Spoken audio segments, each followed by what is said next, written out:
Yo, what's up guys? Before we start this video, I must say this video is sponsored by Visual 11. Okay, it's our clothing brand that sponsors us. Check out the description in the link below.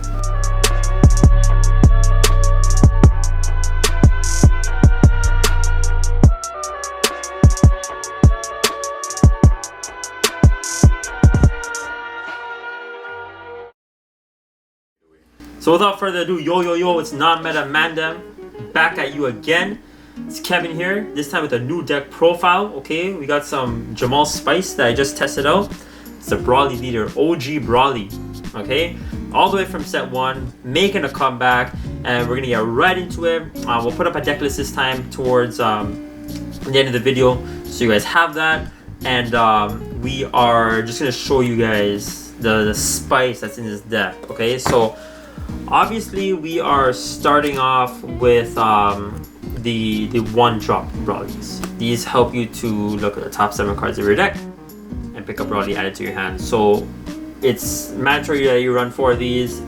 You want these in your first hand, so go for it in your mulligan if you don't already have it. Playing it as often as you can until you're able to play the bigger cost cards, and then while you are playing these, you're able to draw into Brawlies that you will need for turn 3, turn 4, turn 5, etc. Okay, so we're running 4 of these guys. Okay, and guys, don't forget original Brawly. He's like the boss because he is the OG, and it's just hand destruction for your opponent, and then on the reverse side it's hand and field destruction. That's what this deck is going for. It's going to stall it out until you're getting out your big boss that we're going to show you. You are stalling out your opponent, and you're also doing a lot of hand control, hand destruction actually, to make sure that you have that hand advantage over them. So it's when it's time to play cards with a higher cost, you are able to do so effectively. You are able to do so without much restraint because their hand is low, and you're able to go for the kill. Okay, so just keep that in mind. We're running 4 of the Endless Evolution Brawlies. Okay, this is a good card because now when you are evolving onto this, the evolve cost for a Brawly that would evolve on this is decreased by 2 green. Okay, so if you're evolving the 6 drop that would evolve for 5, you're evolving it for 3, okay, etc. And then when you play this card as well, your opponent chooses one of their battle card and KOs it again. So it goes along with the team that's hand destruction and field destruction for your opponent. Okay, we're running 4 of these guys. Let me just put it out right here for you guys to see. Okay, you guys like the spice that you guys are seeing so far? I hope you do. Happy whatever day it is. We're running 2 Deathless Warrior Brawlies. Again, it's an evolve cost of 3, so you can actually get this out turn 3 instead of turn 4. You can play onto the 1 drop, or even these guys for 1 cost. And what this card does is very, very good. Okay, so obviously you can use it effective if your leader is Brawly. It is okay. Your opponent chooses one of their battle card and they KO it. If they're not able to KO their battle card, they choose not to, then they lose 2 cards from their hand.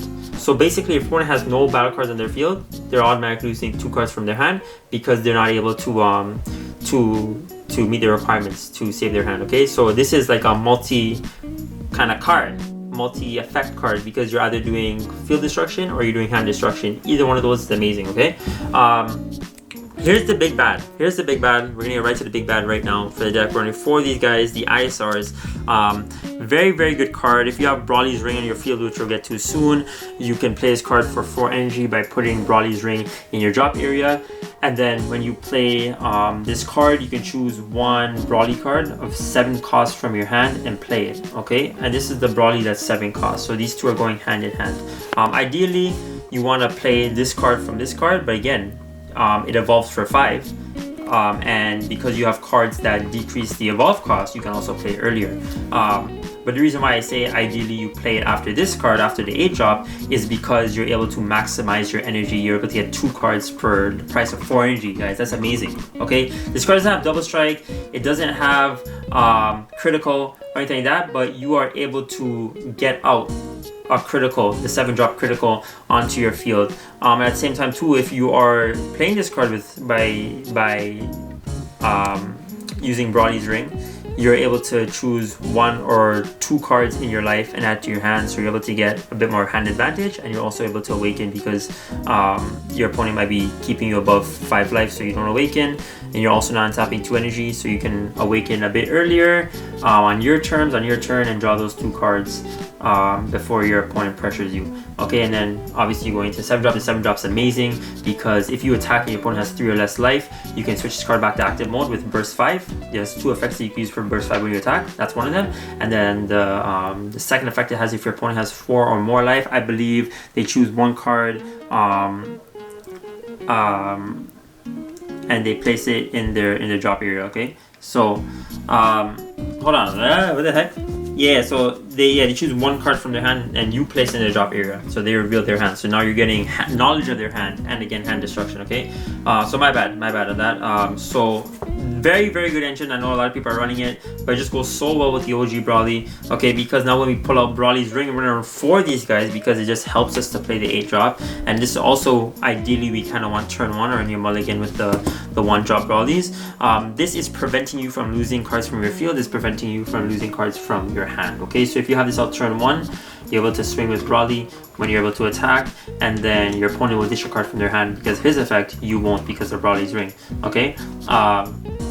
On the reverse side, you're attacking, you draw 1 card, then you're supposed to ditch a card, and you're supposed to ditch a card from your field, or pop a card from your field, and your opponent does the same because of Brawly's Ring, you aren't. Okay, so we're running 4 of these to make sure we get it out, and if we don't need more later on, we can use them as energy. But again, they help us to make sure that we have an utmost advantage over our opponent in hand destruction and in field destruction, that we're not getting the same effect, and that we can also use it to summon the 8 drop, so multi-purpose card. Okay, we're running 2 Khalifas, so that we do not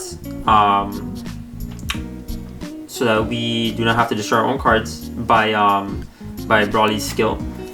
So it does go hand in hand with the with Brawly's Ring. Sorry, because Brawly's Ring it only affects your hand. Sorry, it doesn't affect your field. So when you play Khalifa, now your field and your hand is protected. Okay, my bad, that guys. I'm pretty tired. Jumping up the effects, but Khalifa protects your field. Brawly's Ring protects your hand. Okay. And we're going to run 2 surprise attack freezes. So when your opponent's card is KO'd, if you do not already have this on the field, you can play for free. It's a critical, so that's now life control of your opponent, because if they take that critical hit, they are not taking that card to their hand, as you guys know. We're going to run 4 Paracusses. It helps us with hand control because now we're able to see what cards we get into our hand, and we can put 1 card from, well, we're supposed to put 1 card from our hand after into the work, but it doesn't have to be the cards that we're drawing. It could be any card in our hand. So it gives you a good control over your hand, over the cards that you're drawing, and again, just more of an advantage over your opponent. We're gonna run 4 Shock and Death Balls for our negates. And then here's a little mini engine Jamal made, okay? So we have 8 cards right here, 4 of each. The final Shonen Son Goku's that we're able to play when a Krillin's Steadfast Defender is KO'd, okay? Which is also a blocker, and if it's also sparking 10. So if you have 10 or more cards in your drop, then we're able to decrease the card cost by 2. So basically, we're paying it for 2 if you have 10 or more cards in our drop. And yeah, it's good. So when we play, we draw 2 cards, and then your opponent chooses you choose 1 card from your hand, and then you play it in a drop. Okay, so you're basically getting a net profit of 1 card into your hand after playing this card. And if this card is killed because you're using it to block, then you can play the final Shonen on Son Goku for the double strike. Okay, so it's a mini little engine that can save our hide if it comes to it.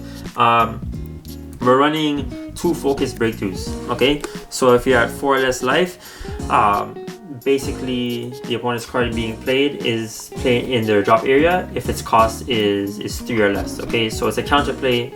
Counterplays are very important for the past year, for the past season. So we run 2 of these in your deck, and now we're gonna get down to some of the spice. Okay, some of the spice, the unknown spice. Okay, we have another counterplay, Hidden Power of the Saints. Okay, I know some people are deciding between Preemptive Strike or Hidden Power of the Saints, so Jamal's like, wait, why don't we just play 1 of each? Okay, they're both counterplays, and that's what we went with. Okay, we're playing 1 of each instead of 2 of one or 2 of the other. Okay, just to have some variety and some mix in what we can do towards our opponent. Okay, so we're gonna include this in the counterplay section. So again, 1 Hidden Power of the Saints and 1 Preemptive Strike. Okay, we got Beerus, God of Majesty. Okay, so basically if you are ditching this card because of Brawly's effect, you can play it for free. Okay, so you can literally play that turn 1 for 0 energy. And then he has an activate main effect which says that you pay 1 green and you send this card from your drop to your board. You could choose 1 card from your hand and place it in the drop area. Then you choose up to 1 of your opponent's battle cards with cost of 3 less and KO with. So it just gives you destruction over your opponent. Okay, Beers to the guard, destruction over your opponent, field destruction, and you're basically doing that for 1 energy if you played it using Brawly's effect by ditching it from your hand. And then second last, we're running 2 Brawlies free at last. Okay, so after this card attacks, you can put it into your drop, and you're basically getting out the 6 drop for free. Okay, so very good that you can get out the 6 drop on turn 4, and then when you play 6 drop, your opponent chooses 2 cards, or you choose 2 cards at random from your opponent's hand, and you are you're placing in your drop. Okay, so very much based on hand control, field destruction, hand destruction in this deck. It flows really well. I just tried it playing Instrument Dr. Mew. I was able to win that match. Maybe you guys saw it before we played this deck profile or after, but whenever you guys are watching this, it's pretty good at hand control and field destruction. Give it a try. Let us know what you think. Let us know what we can improve or what we should add in Power of the Saints and 1 preemptive strike, or maybe you have an idea of something we should take out. Maybe we should run less Brawly's Ring, whatever it may be. Let us know. Maybe you can try it. Let us know how it worked for you. And again, you know, it's Named Amanda. Be on the lookout. Right now is December, so if this video gets 200 views, whatever comments are on there at the end of the month, you guys are going to be entered into a draw to win 3 packs. Okay, so, and you guys can get that for each video that hits 200 views. So yeah, be on the lookout. Keep subscribing, share this to people so they can subscribe, and you know what it is, Named Amanda, we out.